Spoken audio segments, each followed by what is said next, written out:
আসসালামু আলাইকুম প্রিয় দর্শক, আপনাদেরকে জানাচ্ছি আন্তরিক শুভেচ্ছা এবং অভিনন্দন। তো আমাদের বাগানে খেজুর পাড়া শুরু হয়েছে, যে মানে সব খেজুর এখনো পাকেনি, অল্প অল্প যে খেজুরগুলো পাকা হয়েছে ওগুলা আমরা আসলে পাড়তেছি।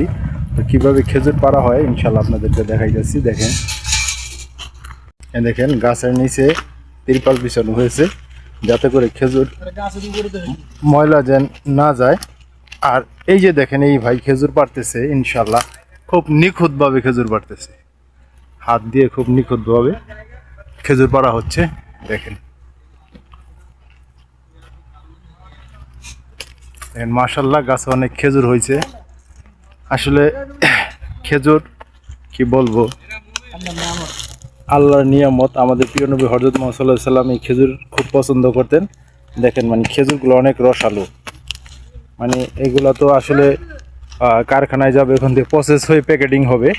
তো আমরা আল্লাহর কি মেহের, আমরা এখান থেকে সরাসরি খেজুর গাছ থেকে পেরে খেতে পারতেছি ইনশাল্লাহ। আল্লাহর কাছে অনেক অনেক শুকরিয়া। তো দেখেন এই যে আমরা অনেকে একসাথে কাজ করতেছি, মাশাল্লাহ খুব দ্রুতভাবে আমাদের কাজ চলতেছে। এই যে ভাই খেজুর পারলো, এই মতুয়া, এর জন্য দোয়া করবেন যাতে সুস্থভাবে সুন্দরভাবে, যেহেতু গাছে ওঠা পরে সুস্থভাবে যেন পারতে পারে, আর আমাদের সবাইকে যেন আল্লাহ সুস্থ রাখে ইনশাল্লাহ। এই হচ্ছে আমাদের আরেক মতুয়া ভাই। আসসালামু আলাইকুম। ওয়ালাইকুম আসসালাম ওয়া রাহমাতুল্লাহি ওয়া বারাকাতুহু।